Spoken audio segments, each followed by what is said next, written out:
They who had no news of him shall see, and they who have not heard shall understand.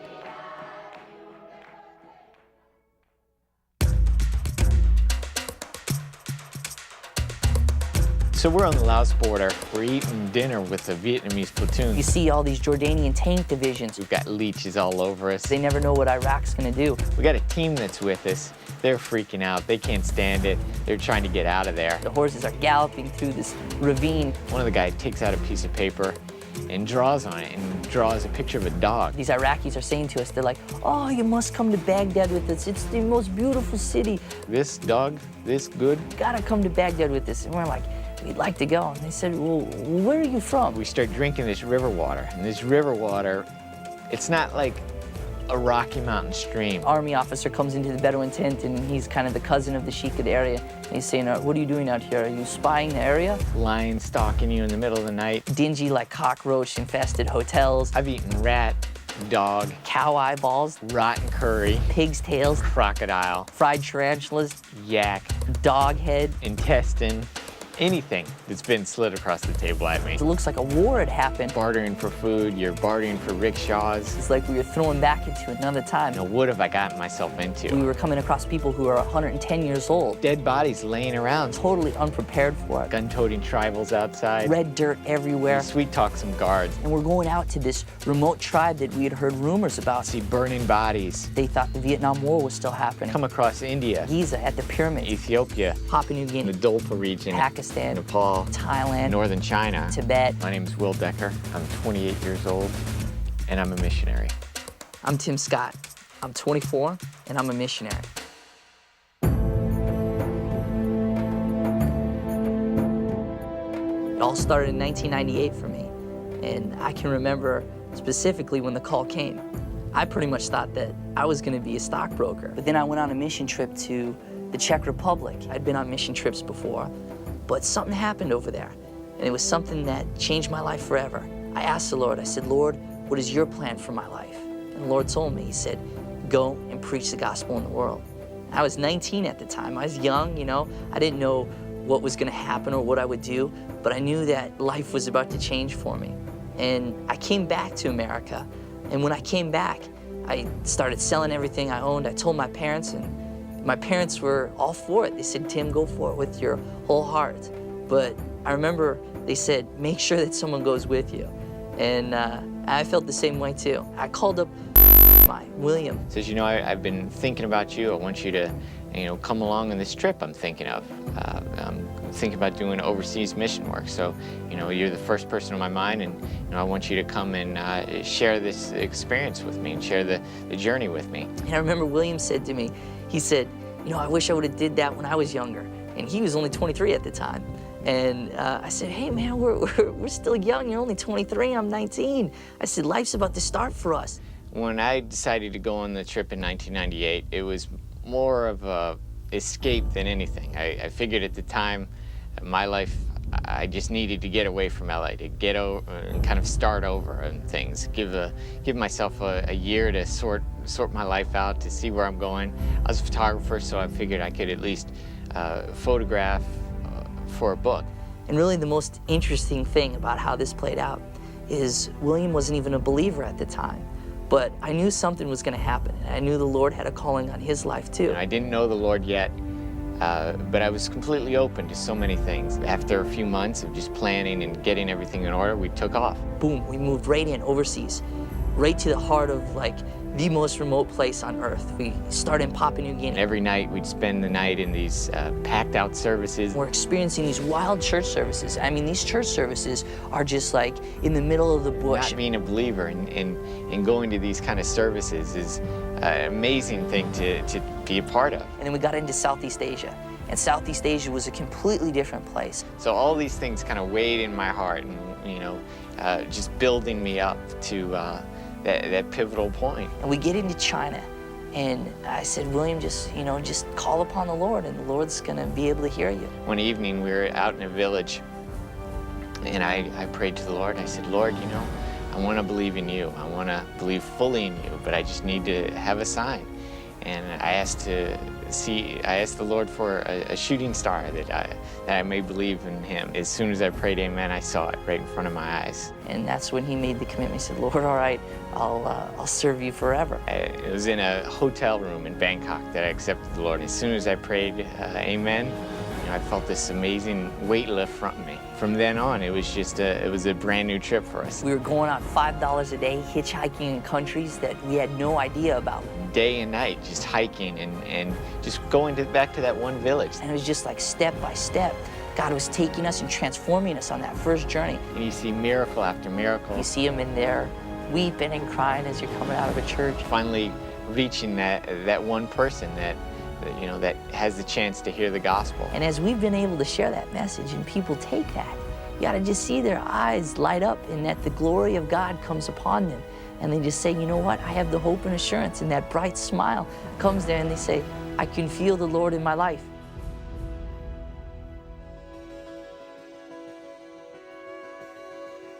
Well, the money ran out and we decided to come home. It'd been a year overseas.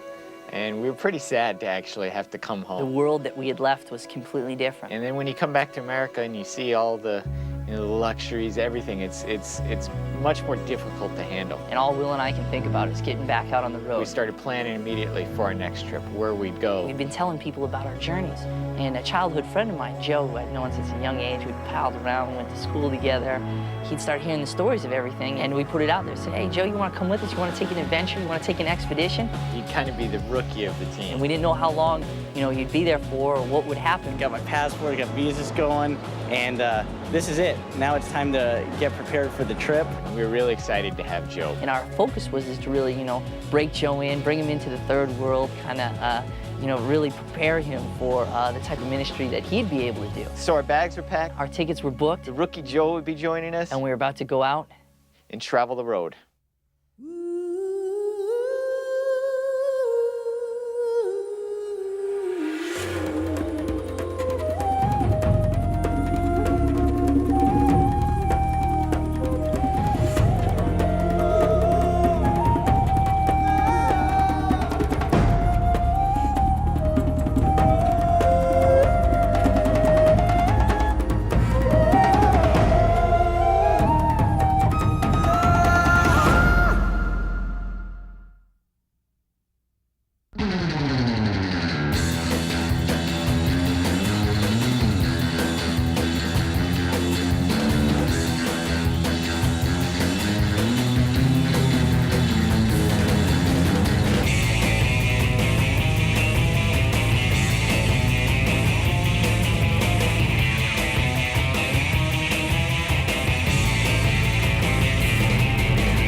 So here we were, in Karachi, and jet lag was a killer.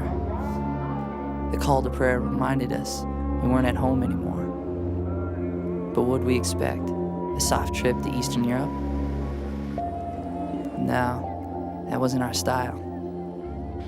We spent 2 days in Karachi and then moved on.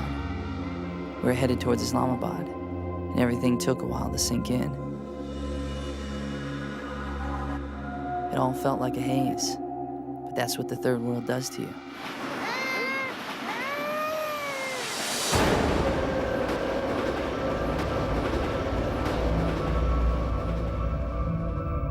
"27 hours on a third-class train north is a long time, and you can't tell if you're dreaming.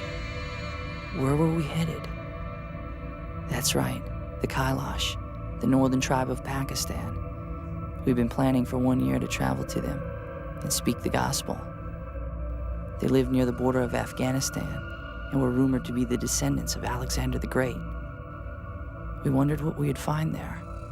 Maybe warlords from Afghanistan, Maybe the Kailash. Was this all just a dream? Or would we still wake up in Pakistan?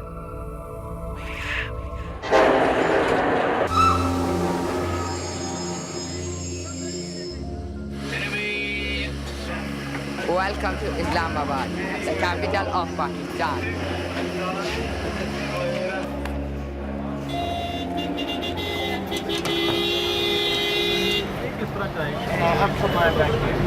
I want it roped down. No problem, no problem. Very Just clip him, Joe. It's fine. He's new. He's new.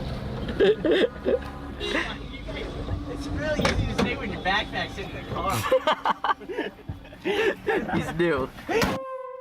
From Islamabad, we caught a 3-hour bus to the border town of Peshawar, and we moved one step closer to the Kailash people.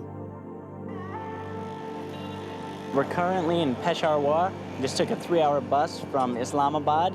This is a huge, huge city, very dirty, very poor. In fact, this is the cheapest hotel that we've had since we've been here, strictly due to the economic condition that is currently surrounding this city. We're gonna fly out tomorrow morning, so it's just gonna be one night here in the crudest of places, in the cheapest of places, in the dirtiest of places. This is right next to Afghanistan, near the Khyber Pass, and it was a real blessing for what happened to us today. We went to the St. Thomas Church, and we were praying to God that we'd have some open door. We went there and we asked him if he had any pamphlets in Urdu, which is the language of Pakistan, and he came up with some. So we got our packets that we can go up into the mountains with and hopefully be able to share to certain people up there. And then, you know, we're also standing in faith for our interpreters, so we'll see what happens there. But this is our hotel. The power just came back on. They have constant power cuts here because of the rain and lightning, I guess. But it's a pretty good place, and then we have to ship out tomorrow at about 4 o'clock in the morning, so we'll see what happens. Yeah, on our ride from Islamabad to Peshawar, there's intense dust storm. It was really wild. It turned skies black, everything went completely dark. Heavy wind, a little bit of rain after that. So yeah, it's starting to cool off a bit now. We got locked up here. Let's go out to the edge, I can't see you. We got locked on the roof. Oh, did you see that lightning? There's some furious stuff going on over there. We've had a big stretch since we've started out, and we're excited to actually get to our first group, the Kailash people. Tomorrow we'll be flying on a flight from here to the Citral, and in the valleys there is where the Kailash people are. And we're gonna see what happens up there, but we're standing for something. Something big's gonna happen.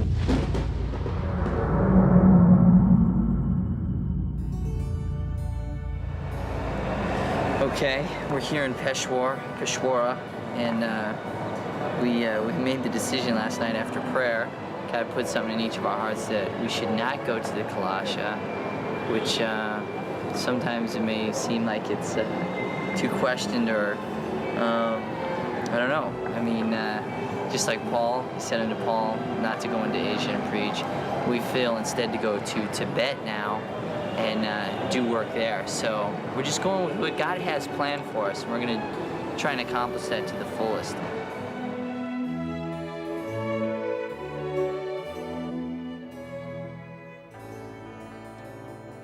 So all our plans for the last year had changed, and instead of flying to Citral to minister to the Kailash people, we flew to the Hunza Valley.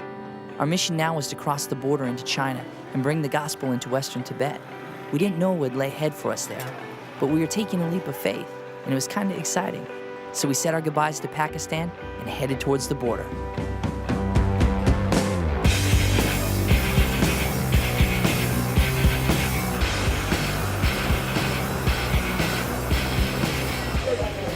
Just about to cross over, but this is kind of a busy point because all the Pakistan traders are going into China. It's been like this for hundreds and hundreds of years. It's the ancient Silk Route.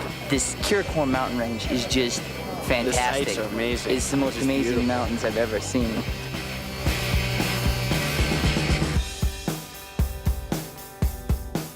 We're going on bare bones, nothing in our pockets. We're willing to do it, and we're just praying that something's gonna happen in the sense of, you know, something in China, some type of ministry. I feel good today. I feel like the trip's finally starting. I didn't I just feel like we're doing the right thing.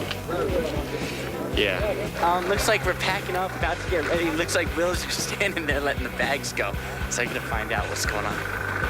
They said this was our bus here. It is our bus. You're packing those. Why don't you get bags on? Get them on. They've got all the silk and stuff they gotta get on. We'll go any direction, any place, anywhere, anytime. It's been good through Pakistan, but I think we've been driven to China.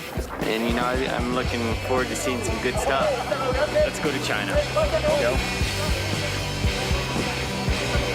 Travel the road. As we journeyed into China, we crossed the beauty of the Karakoram Mountains. Tibet was right around the corner, and our next stop was Kashgar.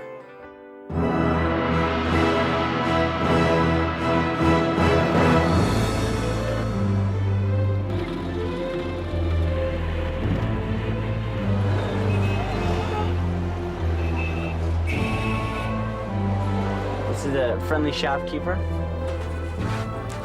Thank you. He told us everything here. This is all our gear that we got for going into the hills of Tibet and see the Tibetan people. Nice military Chinese jacket, the hat, which is essential. We got some gloves and long underwear, and that's about it. So hopefully that'll be enough and we won't freeze up there. It's all easy to come by over here. This whole gear for all of us only cost us about 12 bucks each. We got information that we're going to be up high in the mountains. How many feet high? Up to possibly 18,000. 18,000. So it's going to be cold. Tomorrow we push on to Yiqing, and then from Yiqing, we'll probably enter Tibet. Good for the Tibetan Plateau.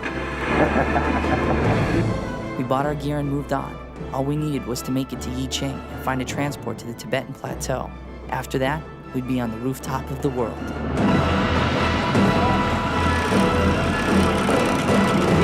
This is Yiqing, and it's an Urdu city, mainly Urdu people. And the Urdu and the Han people have clashed for centuries, and it's happened when the communists took over in 1950. They suppressed the Urdu people, and they figured them as to only be people who can do menial labor, and the Urdu people are mostly Muslim. And as of late, most violent clashes have happened in this province. The Urdu people want their own state back, and the communist government would rather not give it back. As you see throughout here, all these restaurants and stuff, the Chinese and the Urdu people are very separated in the fact that they don't eat in the same restaurants. The Chinese stick to the Chinese, and the Urdu stick to the Urdu people. So you see, it's a very separate type of country in itself right here in Yiqing, and this is repeated throughout the province. Communication is very, very difficult here. Almost nobody speaks any English at all. This polluted city with diesel fumes gags you in the middle of the night. It's quite tough. Hotels just around here, noodle shops all over.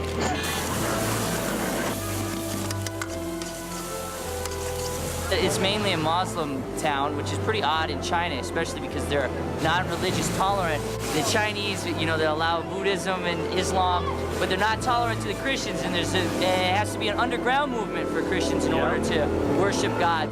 We're gonna try to go to Ali, which is somewhere in Tibet. We're not quite sure where the city is, but it's gonna be on some type of truck, like what's behind us, one of these big things. Either that or a Land Rover, whatever we can get. Is this your truck?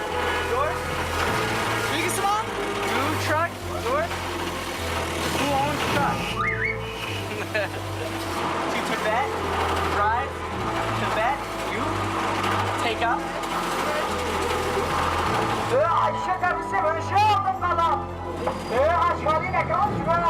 As you can see, this is basically how the communication goes when you don't have a translator.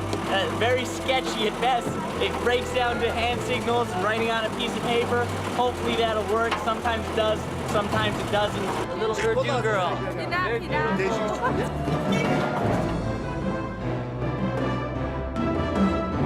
And it's been great being here.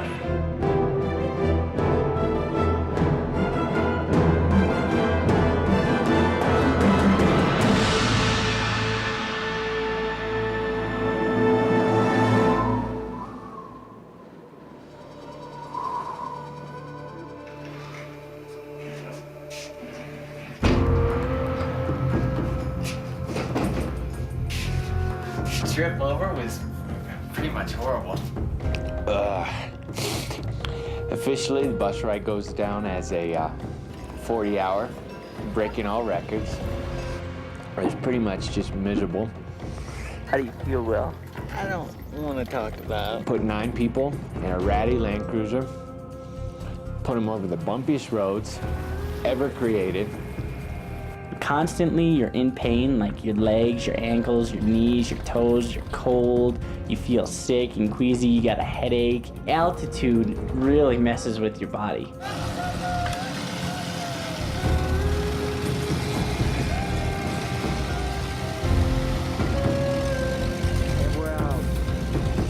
It makes for lots of vomiting out the windows. It was all just like water and stuff. 4 times for me, 3 times for Tim. Joe held out. It just feels like you have the flu, like the worst type of flu when you're going over like at 18, 19,000, 20,000 feet.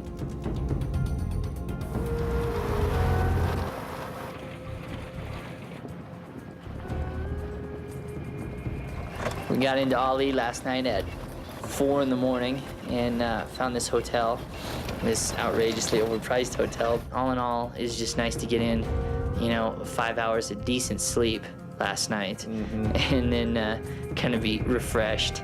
So we'll see what happens. We're just gonna try and gather some information, check out some towns where we can strike out from to go to some village areas. Hopefully find some kind of interpreter also. Yeah, One thing we're looking for too. definitely. Help out. Yeah, so we need to find some type of thing. And that's one thing about China. No one here, I mean, that, Very hard for English speakers. It's tough to get anything across.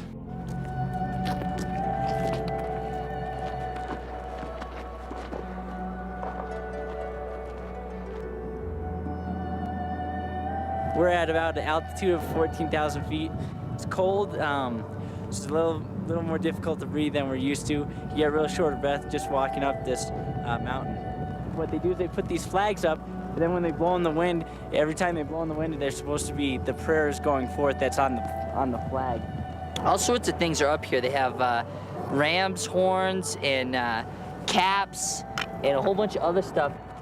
A lot of people come up here, they'll walk barefoot up here as penance, as, to try and work off their sin.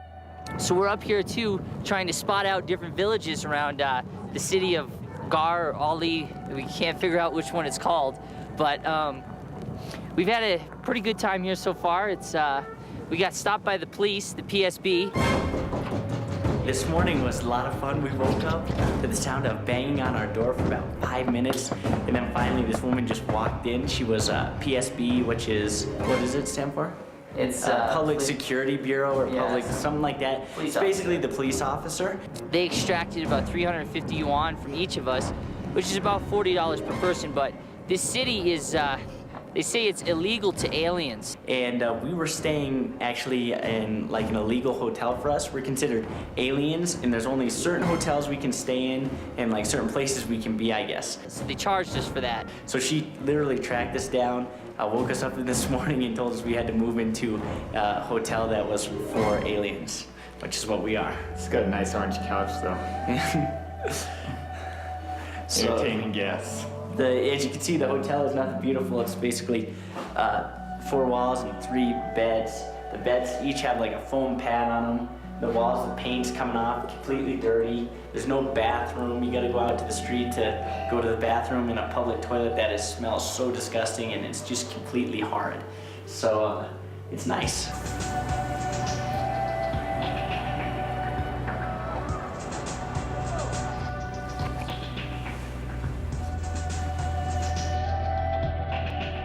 We just came from that Tibetan tent who were just outside of the town of Ali, and they were welcoming, smiling, happy that we were there, and it's encouraging to see that. So we're gonna go back tonight, and we're gonna bring them some stuff, and hopefully have a chance to either pray for them or talk to them about Christ somehow. I mean, the way they live is really pretty. I mean, it's really a rough way to go. It just breaks my heart. So Yeah.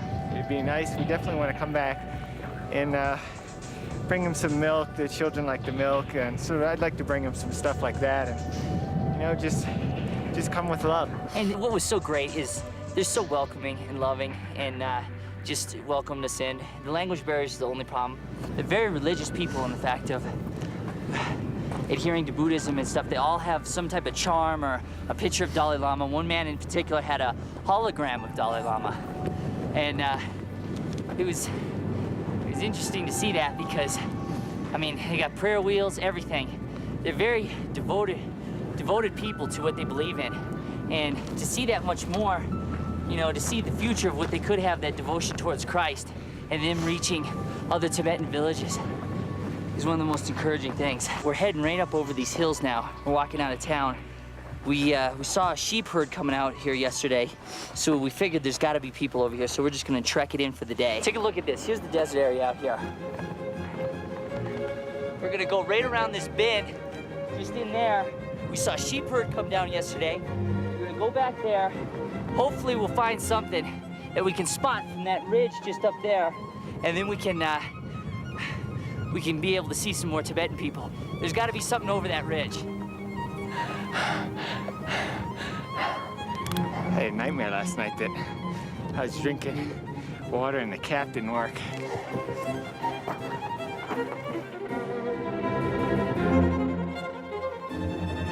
How you boys feel? It's a workout. That'll blow your legs out. It's amazing because in the wintertime, you can see sand dunes with snow on them. All right, we made it to the top of the first pinnacle. We followed the trail up. Along the trail was a piece of a shoe broken off. It was real old, rusty nails, but you could tell it was the rubber in the heel. So that was an encouraging sign. But once we got up here, you can see the mountains in the background. We weren't high enough to see anything else. But there is a nice trail going all the way back over that ridge of the mountains. And we're gonna take a chance and hike up to that ridge, look over the mountains, and hopefully see something.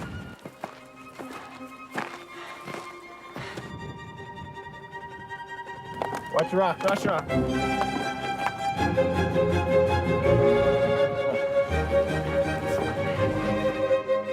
14,000 feet, making it up the hill.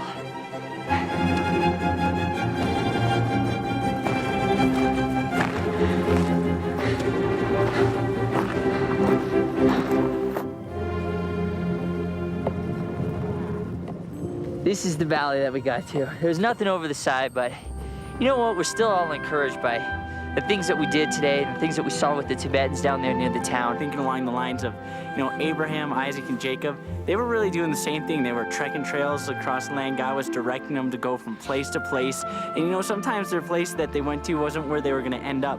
And so I feel kind of like we did the same thing today. We kind of took a step of faith, went out and searched for some people, just like our past forefathers. And just like our past forefathers, God will reward that in the end and bring about good situations where we can help some people.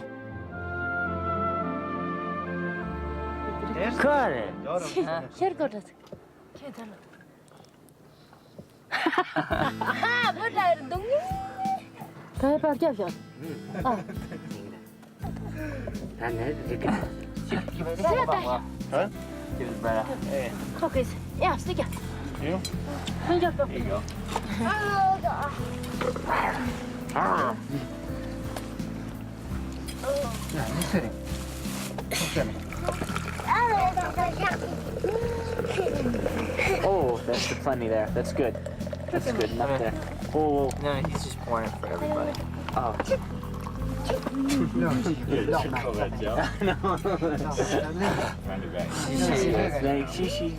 Thank you. Thank you. Oh, I should have brought the phrase book. yeah. Let's see what it is. This is Tibetan tent tea.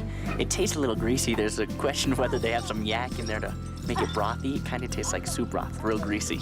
We just finished up at the tent here. We got to give some things away and get to play my guitar a little bit. And you can see the Tibetans too, they all have the chapped cheeks and they look almost Native American, Navajo Indian. They have the turquoise, very distinguishing marks. The way they live is really a rough way to go, but it's pretty common with everything. I mean, they have just slabs of meat sitting out. There's just open fires, which is horrible for your lungs. I think it was pretty fun overall. It was just fun being in there and actually kind of getting to do what we wanted to do for a while, which is give a gift to somebody and try to share what Jesus Christ was all about, which is he was completely giving in all things. And even though they don't necessarily understand our English, I think it was good just going in there and giving them some food, improving their life for a day. You zip your jacket up. It's cold up there. Yeah? There you go. Chinese script, this is one thing that's very important about China, there's no English script, so it's impossible to really get around and be able to understand unless you can speak Chinese. And we found an interesting statistic yesterday. If you could speak Chinese and English, you can communicate to 1 out of every 2 people in the world. So we can't speak Chinese though, so that makes it a problem. We're in Gar City right now, and you can see some of the certain Tibetan people over there who are diggers. They come from their nomadic lifestyle and settle down somewhat in the cities, and they do menial labor. They're friendly people, but they just have a life of hard labor. Here's some of the people that we visited yesterday in the tents. They kind of make their way into town. There's the little girl. She's so cute. Hey, Teshidale. How are you? Teshidale. Hey, Teshidale. Yeah. These are our friends, they big smiles, and we welcomed us into the tent yesterday, and they're seeing us here on the streets. This is their little kid. They're just great people. It's been great to see you. All right, we'll see you later. Goodbye.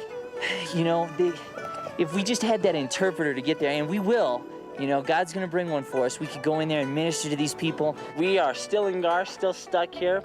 We've been trying to get out for a few days. It's gonna be 7 years in Tibet if we don't get out of here pretty soon, because once the snows come, you're stuck here for 2 to 3 months at a time because all the roads are completely closed down. If we can get a truck today at midnight is what the rumored time is that they leave, that would be great, because otherwise we're gonna be stuck here for a while. This is one of the trucks we may be taking. As you can see, it says China Post on it.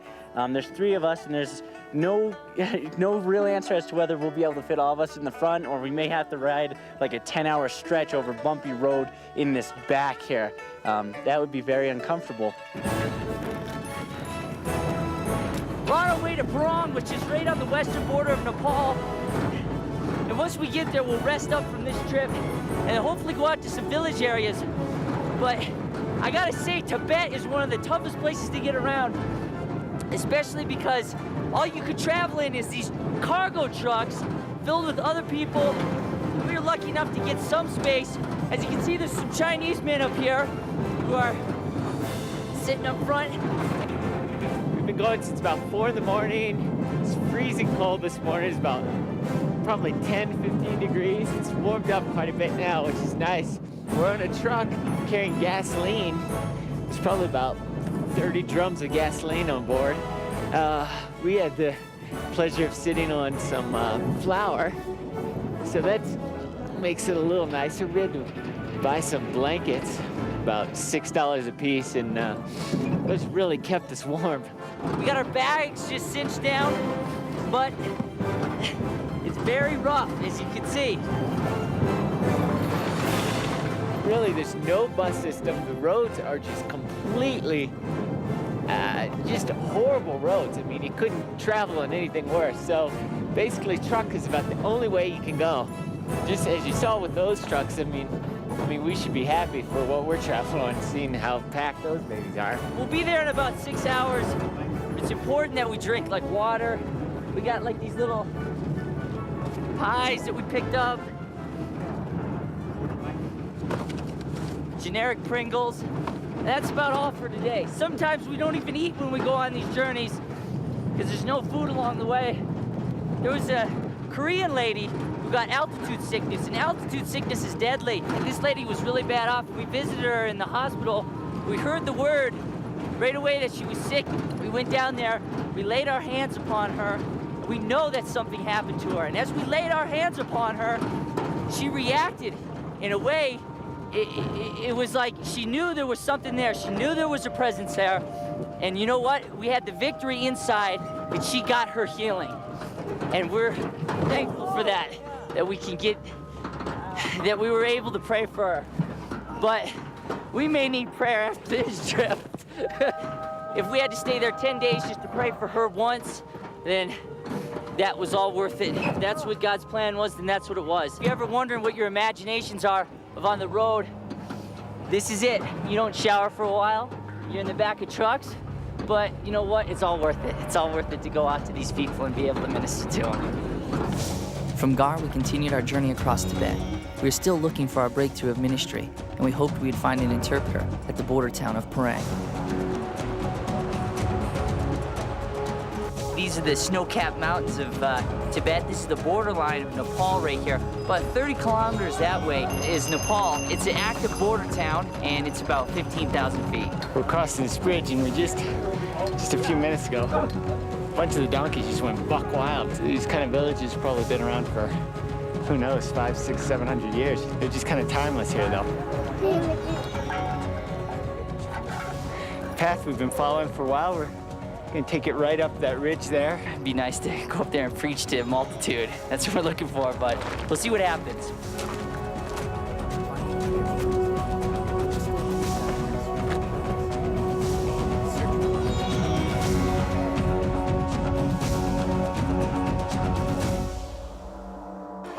This is our man right over here. That's Ugas. We go from country to country. We talk about Jesus. Yeah. We go from area to area. We share that. It's good. You can't reach, can't get no heaven. Christ died for your sins. Make a bridge. Heaven. Our first ministry didn't go the way we thought it would, but as we prayed, things changed. This is Ugas' shop. We had a chance to pray for him over in the hotel little tent there, and it was pretty awesome as we were praying for him. We laid our hands on him and we just said, you know, Lord, let something happen. And instantly there was a rushing wind that came through, and Will was outside, and he was shooting his just a dust cloud. Completely dust. I mean, you couldn't see anything. It's good to be able to start praying for some people. We hope to meet you again. Yeah. The friendship we formed with Ugas and his brother was encouraging, and we believed as we spoke with them, a witness had been planted in each of their hearts. Traveling west towards Lhasa, we prayed that the Lord would open more doors of ministry to us, and that we'd be able to share the message we'd been sent for. We've arrived in Lhasa, Tibet, and this is Potala Palace, built in the 1600s. The Dalai Lama used to live here in the 50s until he took flight to India. Now it's no longer his home, it's more of a tourist attraction. This is what most of the people come here to Lhasa for, is to pray and prostrate and to see the temple. In all of Tibet, we have not seen one Christian person, nor have we seen one church. We haven't had any chance to really do the ministry in the tents that we wanted to among the Tibetan people, where we were able to go back and preach to them and share with them the full news of Christ. If we are the salt of the earth and we are the light of the world, which we truly are, we are to come here and let our light shine. And our light shining is like the sun 1,000 times over. And if we do that, if our generation steps up and we come here and say, yes, I want to serve God in my fullest, we will make a difference. And these people will come to salvation and they'll know Christ, and we will praise and worship him in heaven forever. It's completely open. I feel you could go along if you had an interpreter, if you could speak Chinese or Tibetan. You could walk the streets sharing. If you had pamphlets, you could pass them out. I think there's nothing to fear at all. One problem that we did encounter here was an interpreter, but bless God, we know that we're going to get an interpreter in Nepal. We already have some contacts set up in Kathmandu, and it seems like a great area. When all of our spirits are alive. We're just ready to get into Nepal and ready to start doing some work in the Himalayas, on the plains, wherever it might take us. We're ready to go there, and we're ready to start doing something.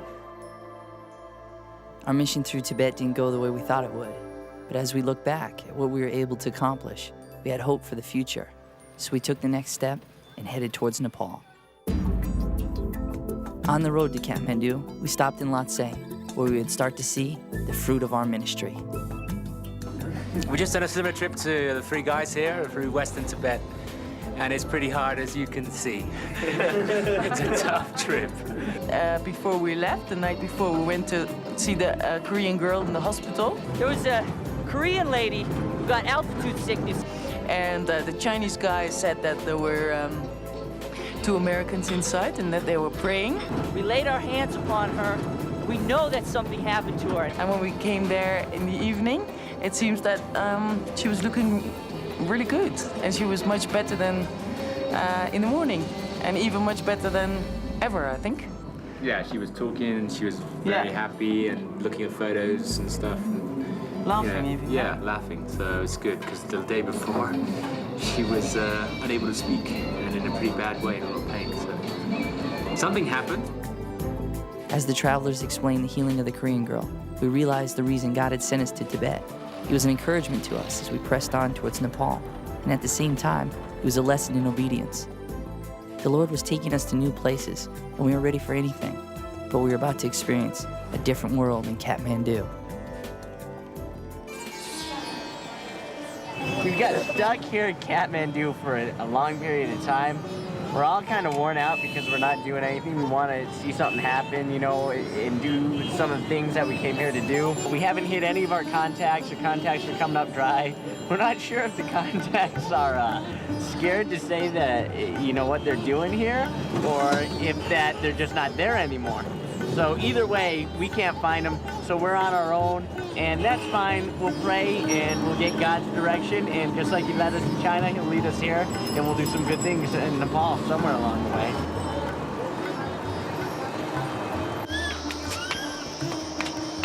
Easy, Joe. Obviously not good.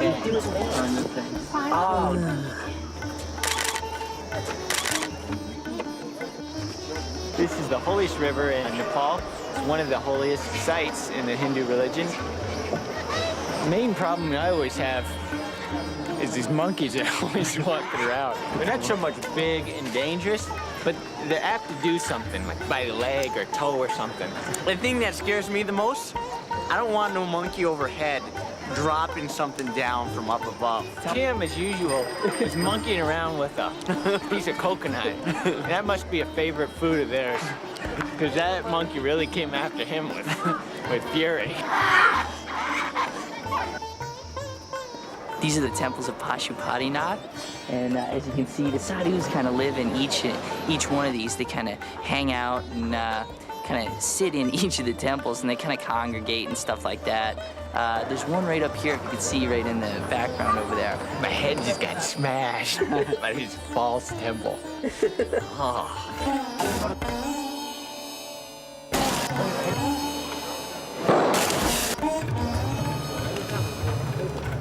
But as we swing this way, you can see kind of smoke from the river coming up. This side you have the burning Ghats of the upper class. I feel like I could throw up. We watched a body burn for like 2 hours yesterday. The smoke and the ashes flow right into your face. The smell, it turns your stomach. We went out to eat after that. I ate this food, and everything has been bad for 2 days since then. There's always bodies being burned, and First thing you get is you get the smoke and the smell and just the burning smell. And it's really something to see for the first time. And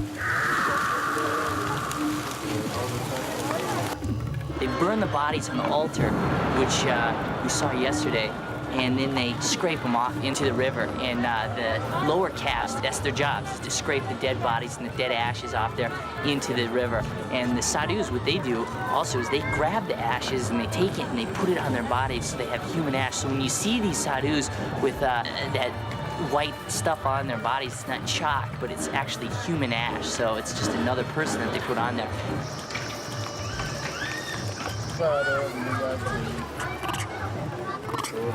Someone crucified his legs. poor guy. This is an injured monkey here, and it doesn't look like his wounds are from natural causes. It looks like he was pierced through on his bottom feet, and they are somehow tied together. Oh, look at him. Oh, that's some food I gave to him. Oh, he's licking his wound. Wants us to help him. He's wounded very badly, and he can't even get up like stairs and stuff. He has to beg for people to help him to get up. So this is what you see here at Pashupati.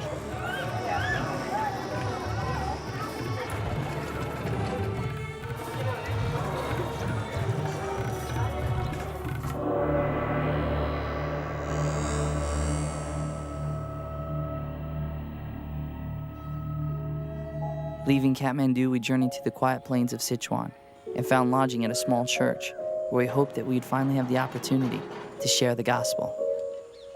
We're in a church in Sichuan that was just built. Actually, it hasn't even been preached in yet, and one of the neighbors is a Hindu man, and he usually gets upset and likes to throw rocks, and unfortunately broke a few windows here. This is the rock. And he pays off the police, so they really never can blame him or catch him or punish him or anything. He's very mad. He was drunk early morning, and you can see also some parts there. He broke our flower pots and started breaking, throwing rocks early morning. It's kind of too bad that he just kind of gets away with that. He's very upset for ever since we started church, I think 5 years ago. The church in Sichuan was happy to receive us, and even through all the persecutions they faced, each one held strong to their faith. It was a time of rest for us, and village life was a nice change of pace. We found an interpreter who wanted to take us to the remote foothills, and so after all we had been through, we would finally have the opportunity to speak the gospel. We are about to take our trek up to go to one of the villages and be able to preach to them, and also see a wedding that's going to take place, and hopefully just to spread the gospel of the Lord.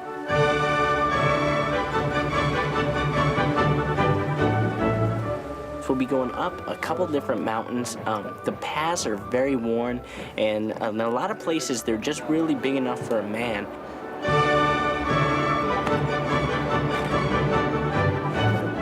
So you got to be very careful to watch your step, otherwise you could take a tumble off a mountain, not to mention the fact that you're going up and down with loose rock a lot of times, so you have to be very careful. What we've heard from everybody that's done it, it's a brutal walk. It's very hard, straight up hills, and no one really is a big fan of it. There are cobras up here, and there's another more common snake that I don't know the word for it in their language, but they say it's a smaller snake, but more venomous, and if you get hit by that, it could be trouble. I got tender white feet dog, tender foot. Just be glad you can't smell those. One of the things that's very interesting that just broke out is the Maoists, and they had an outbreak just a month, maybe a couple months ago, where the Maoists attacked police, killed police, and killed Christians. And the areas we're going to, there will be some of these people out there with those beliefs, so we have to be very careful. Beyond all that, we do go out with faith. We go out with the power of God, and we believe that if we come across snakes, if we come across places that are difficult to travel, if we come across Maoists, that God will be there in every place, and we really take no fear.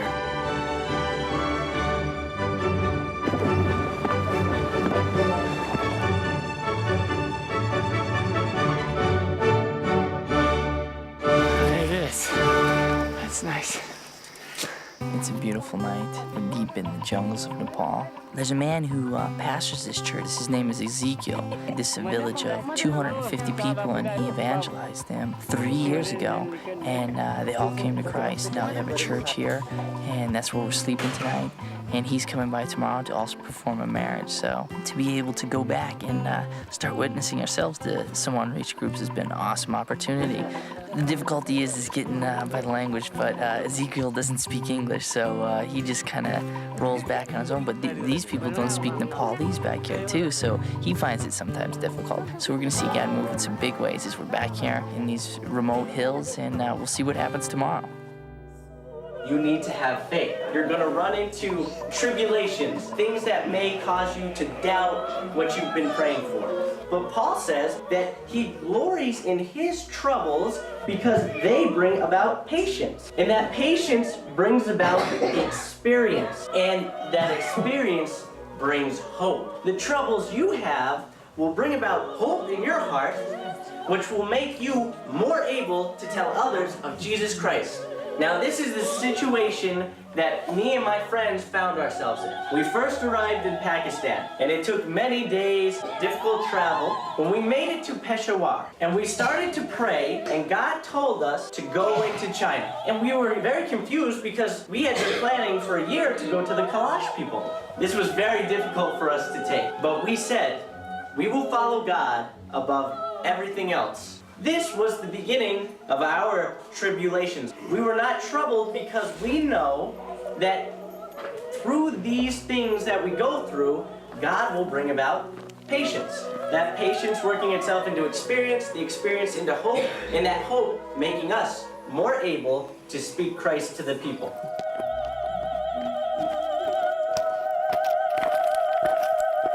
We made it back. I'll be getting up here in a second. We at one point went to a wedding feast, had goat testicles and goat intestines. And why did you eat that stuff? That's my question. Because I didn't want to offend the people, and it was a wedding. I had no problem skipping that part of the meal. I smell like goat. The prized part of the goat, since these people were so poor, was the testicles and the guts, because they sell all the good meat in town. Didn't sit that well. We were the guests of honor there. It would have been a fine, beautiful hike. I come down a hill, I pitched my bag, I said, hold on. I vomited not once, not twice, not 3 times, but 7 times. Don't eat goat in the hills. In the days after our hike, the doors of ministry finally opened to us, and as we traveled around Sichuan, we were invited to speak at colleges and grammar schools. God was giving us the opportunity we had been longing for, and we were starting to experience the full life of missions. We'd come so far and faced so many challenges, but the Lord had cleared a way for His gospel. So when Jesus hung there for us, He hung for our sins that were in the past and for all the sins in the future. That's when we accept Christ, when we say, Jesus, I want you in my heart, and forgive me of my sins, Lord. That's when you're born again. Have He given something to people in this world also? Through His death, He gave us life on the inside. And the way that we can redeem that is by accepting Christ into our lives. The release of ministry continued for days, and we were witnesses of the word going forth.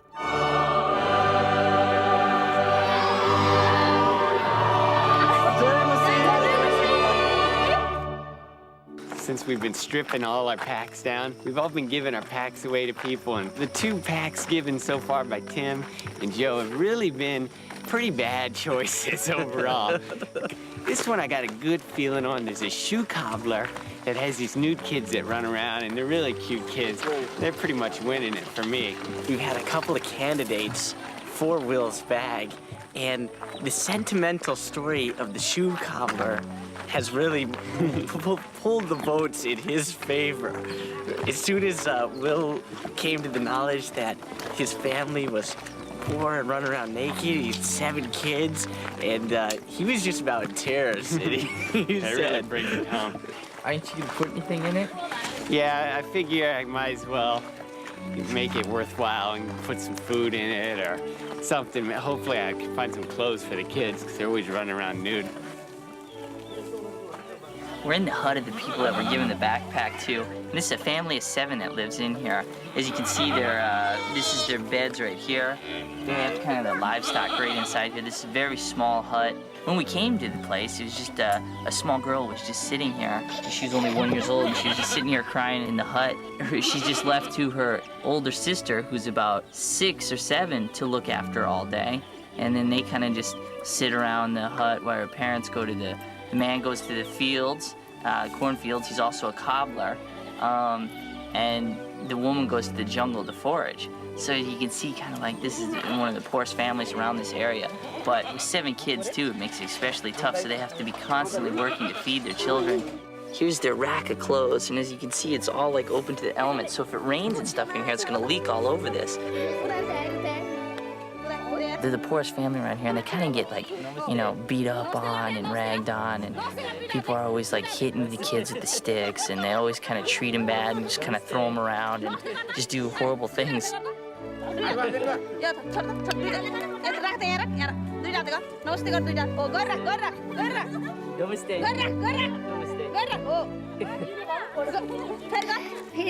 not here, so we're just gonna leave the backpack with the kids, and then they'll have rice and cookies and everything for dinner and stuff like that so they can eat tonight. So that'll be a nice little blessing unto them, and you know, the Lord will touch them in some way. Where's the backpack? I don't care. Yeah, it's fine. Your gift? Yeah, it's our gift, so... Yeah, I don't care. Is mother coming? I pay this bag. Where's the bag now? Yeah. Where'd the bag go?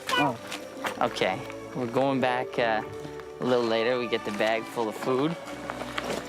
And we're gonna do a stealth mission a little later. The reason why we have to do that is because we don't know if the next door neighbor's gonna steal it. So we have to go in and leave it silently and see what happens. But the 3 kids were there, and we don't know if they'll go out and say, oh, look what happened, and someone else will take it or something like that. We just want to make sure that it's left there, but it could still be a possibility. So we just pray over it, and hopefully, they'll get the bag and everything will be fine.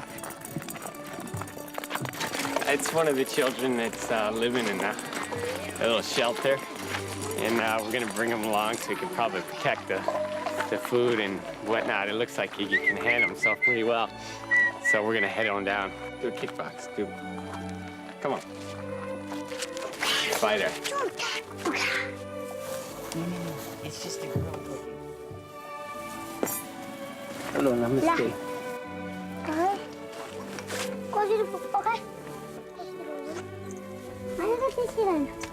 They're really cute kids, really very nice to us since we've been here. So it's a blessing to give to them.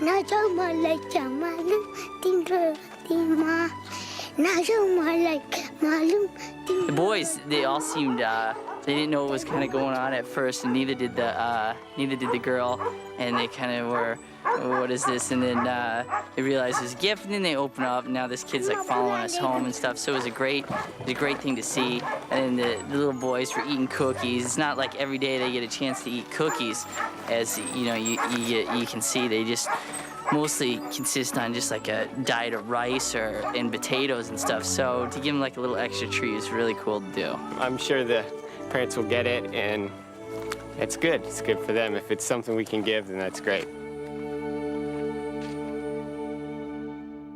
There's always somebody around that. There's always action happening. I mean, you're on the road and it feels like you're in Car Wars. 20, last price 20. Think we're gonna leave soon? Let's go check it out. Wait on the photo for a sec, Joe, until this guy cools down. Will, how friendly are the people here? Watch out, Joe.